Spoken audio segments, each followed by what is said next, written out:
It's time once again for America's favorite show, The Radio Adventures of Dr. Floyd, brought to you by drfloyd.com.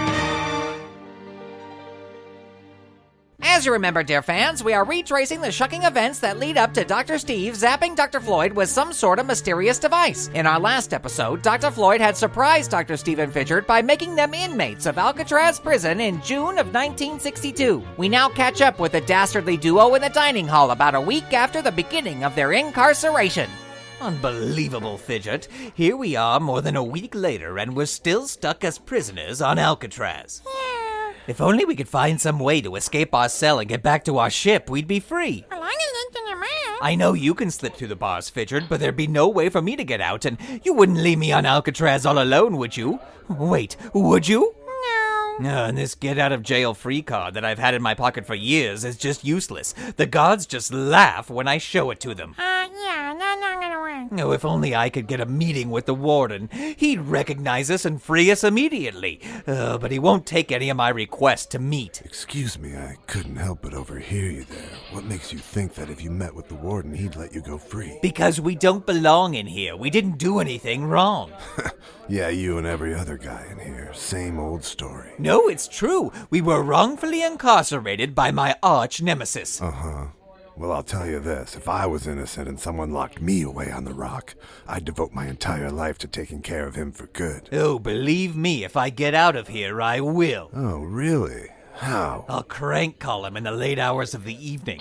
I'll short-sheet his bed. I'll take shaving cream and... I knew it. You aren't serious. What do you mean? Of course I'm serious. I know how to short-sheet a bed, believe me. I spent a summer at camp. Look, I'm saying if you get out of here, you take care of him. For good.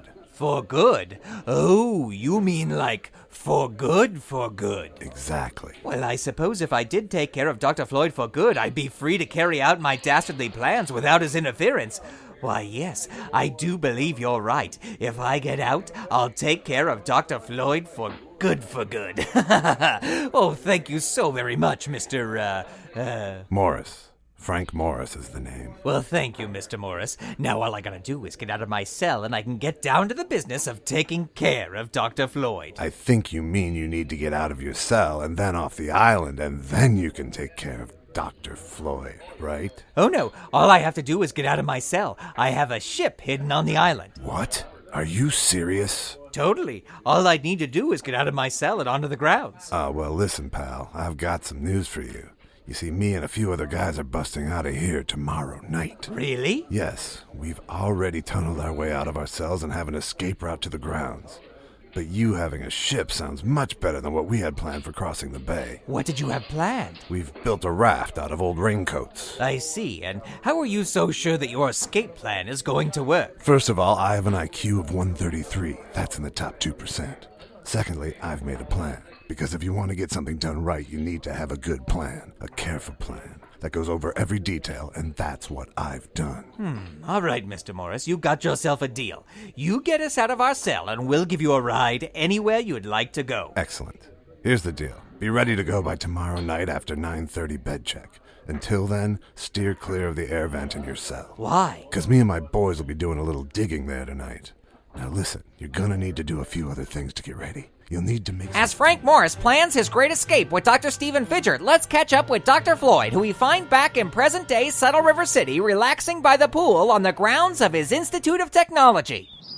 Hand me the sunscreen there, Dr. Grant. Here you go, Dr. Floyd. Sure has been a relaxing week without chasing Dr. Steve all throughout time, hasn't it? Yeah, although I still think it was pretty underhanded the way you locked them in Alcatraz like that. I quite agree, Dr. Floyd. I know Dr. Steve is your arch nemesis, but overall he's mostly harmless, and you've trapped him in the past on Alcatraz with real hardened criminals. Listen, both you and I know that if Dr. Steve was free, he'd be, no doubt, trying to steal some historical artifact for personal gain. Now that he's locked away, he can't do that, and we're free to continue our important work. Like working on the perfect tan. I don't know, Dr. Floyd. Leaving Dr. Steve in the past could backfire somehow. Or at the very least make Dr. Steve vow revenge and come after you. If he ever gets lights out. Oh, will you two just hush? You're blocking my son with all your negativity. We've taken care of Dr. Steve and Fidgert for good. Enjoy your free time. On Monday, we go back to work on my latest invention. Ooh, what's that? A solar-powered microwave. Miner Smith sent up word he was getting hungry down there in that mine. Oh, dear. As Dr. Floyd and his crew continue their sun-soaked respite, let's check back in with Dr. Steve and Fidgert, who are mere moments away from joining Frank Morris on his planned escape. Well, Fidget, I think this dummy head you made out of an old sock, 2 ping pong balls, pipe cleaners, and a feather looks just like you. When the guards see it in your bed, they'll think you're sleeping peacefully. However, I don't think that this carved upside-down crook-neck squash with a fuzzy banana slug for a unibrow that you've come up with looks anything like me. Well, if you say so, hopefully the slug will stay still long enough for us to make our escape. And speaking of escape, where is Frank? Psst, hey. Down here, by the air vent. What? Frank? How did you get back there? We chiseled our way through our air vents. The concrete around it is weakened from the moisture in the air by the bay. We've been working around the clock to chisel away at yours, and we're just about through.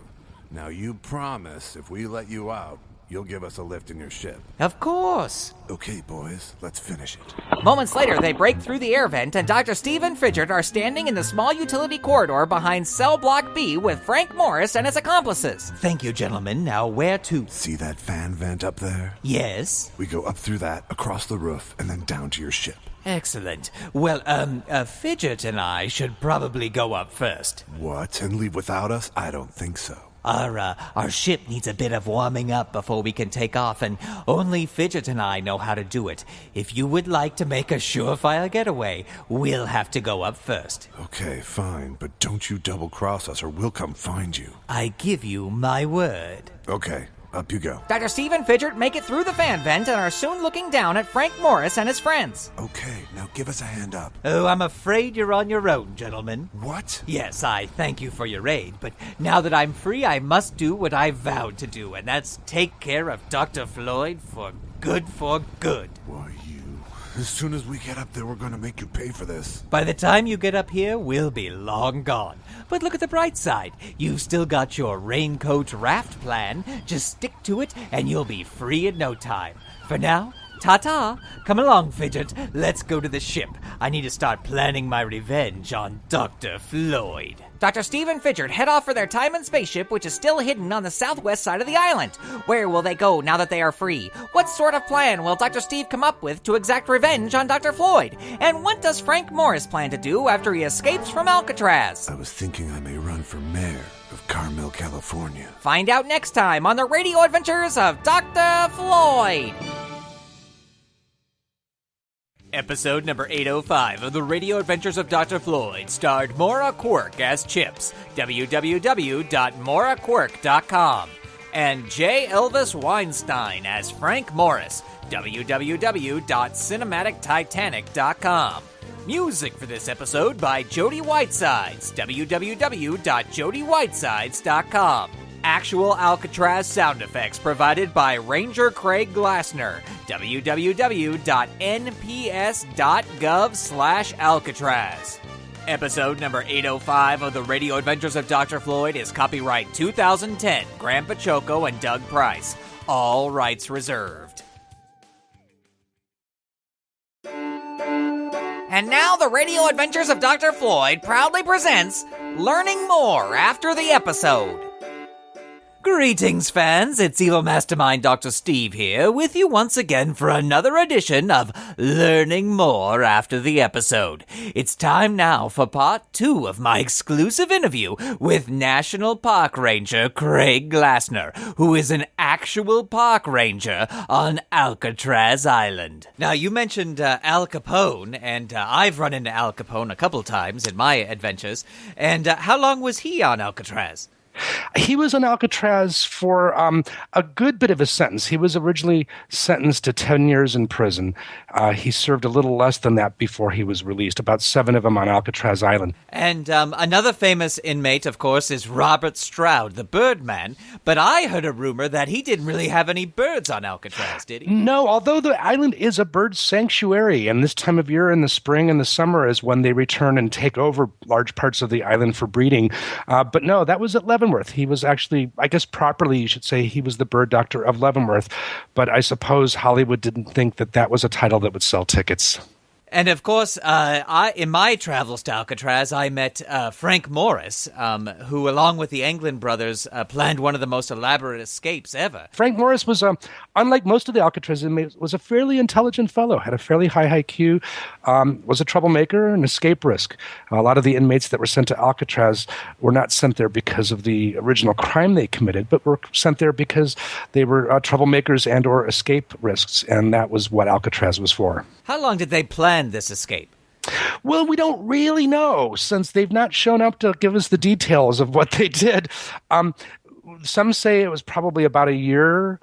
There was a lot of smuggling of equipment up into the cell house, including an electric motor and drill bits to drill through the back of the cells, smuggling of raincoat material from a facility where they actually made raincoats for the military, and it was that material they used to make life jackets and pontoons to aid in their escape. Probably about a year is our best guess. Now, the official word is that they never could have survived crossing the bay. What do you think? Do you think that they made it safely off the island?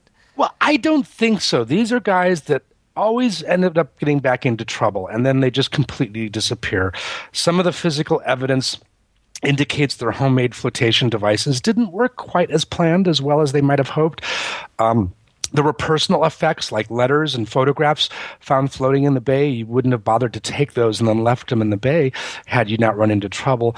On the other hand, I know a U.S. Marshal in San Francisco who's still connected to the case, and he is of the opinion that they may have made it, and he is still, whenever a lead surfaces, he still investigates it because they could still be alive and they would still have time to serve on their original sentence, not to mention added time for having escaped. But my opinion is, even though I know many people that have done the swim, that they probably didn't make it because we probably would have heard something about them over the years. Now, you have mentioned that Alcatraz has been featured in a lot of television shows and movies. Is there one thing that Hollywood always gets wrong about Alcatraz that just burns you up? I don't know that there's just one. I could list 101, probably. I think, in general, it's portrayed as being a very physically brutal place, and that just doesn't seem to have been the case. Like I said, when the prison closed in 1972, many of the inmates that were then transferred to Atlanta said they'd rather be back on Alcatraz if they had a choice. If for no other reason that you had a cell to yourself, and that made a big difference to some of them. So I guess it's just the general use of Alcatraz as being the worst sort of prison. When given what I know about Alcatraz and what I know of prisons today, I think I would have preferred the old Alcatraz over current conditions in most modern prisons. Now, there's also some beautiful gardens on Alcatraz Island as well, isn't there? Well, yeah. Under the U.S. Army, they began to bring soil out to the island and had Army inmates gardening, planting trees. A local garden club came out. And those gardens were continued to be maintained by inmates under the Bureau of Prisons. In fact, I met one of the men that worked in the gardens, and he said that's what helped him keep his mental stability when he was on Alcatraz, was the time he spent trying to figure out what kind of plans would grow out there. A few years ago, through our park association, the Golden Gate National Parks Association, another nonprofit group called the Gardens Conservancy partnered with us, and hundreds of volunteers on an almost daily basis come out and are restoring the gardens. They build a greenhouse. They're repropagating flowers that were on the island. They even found a variety of rose that no one knew still existed. Roses tend to be sort of like fashion. They kind of comes and goes with the times. So a rose that was popular 50 years ago, you might be hard-pressed to find today.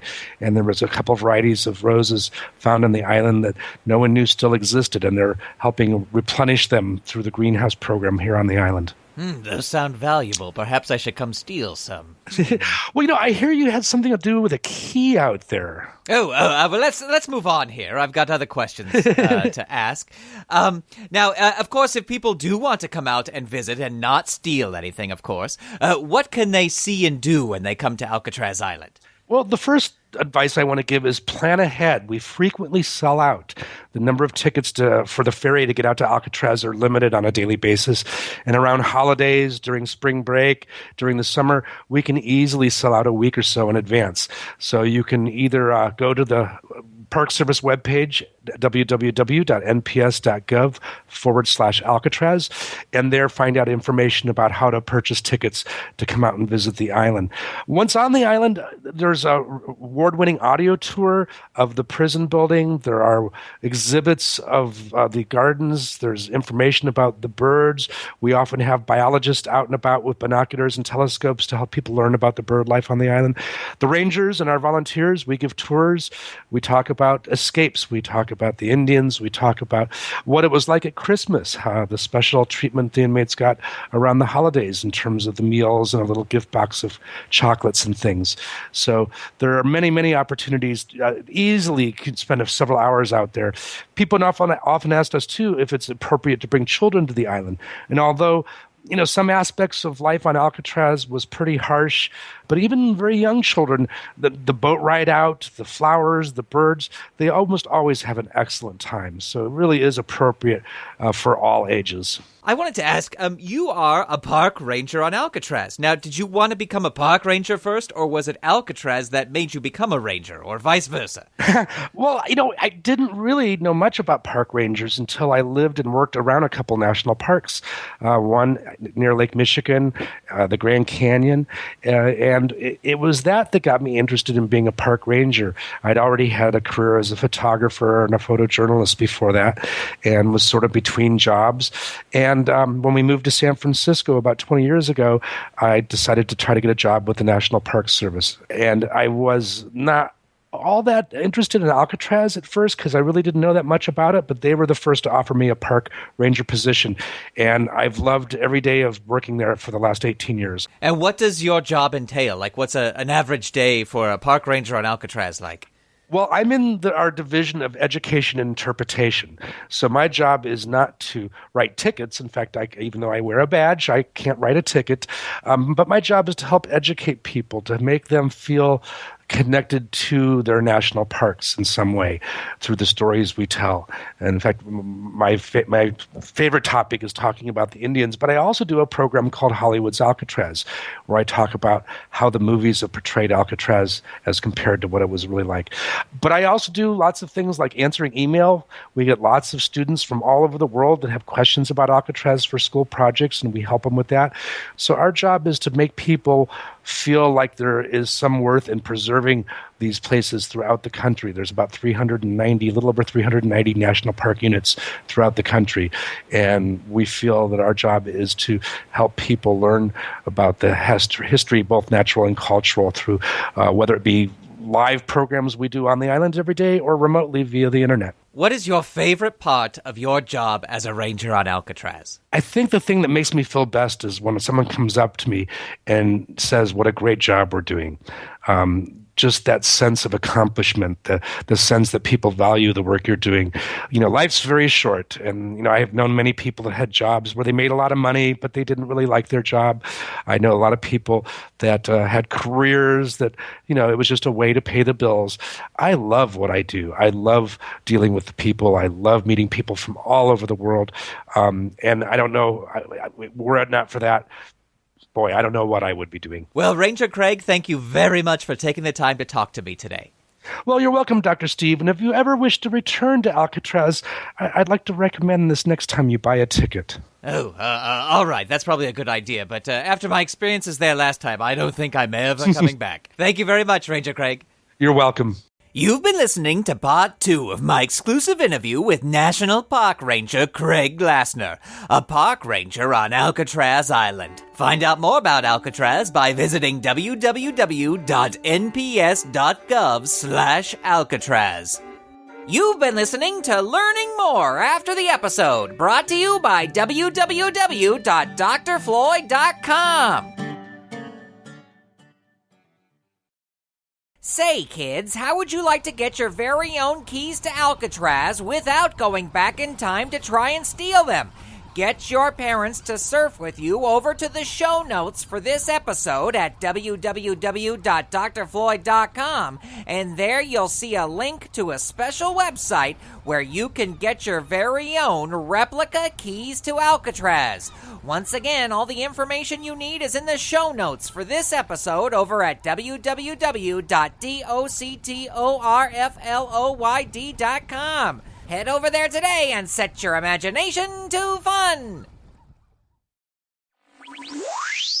Clear the airwaves! Clear the airwaves! It's time now for the Radio Adventures of Dr. Floyd Imagination Nation Ranger's secret message. Remember, kids, only children with the official Radio Adventures of Dr. Floyd Imagination Ranger's secret decoder ring can decode today's secret message. You can get your own ring right now over at www.drfloyd.com/store. Okay, kids, grab your secret decoder ring and a pencil and paper and prepare to set your imagination to fun. Here comes today's secret message. And here is the Radio Adventures of Dr. Floyd Imagination Nation Ranger's secret message for episode number 805, Inmates AZ0405 and AZ0405 and a half.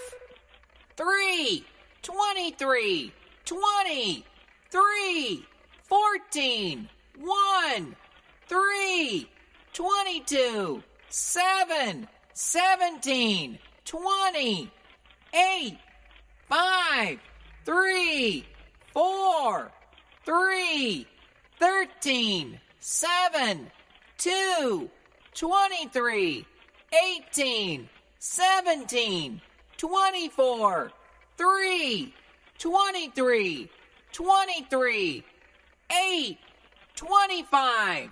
And that was a secret message to you from Dr. Floyd himself. You can decode today's secret message only with the Imagination Nation Ranger's secret decoder ring, available to everyone at www.drfloyd.com/store. Get yours today and set your imagination to fun.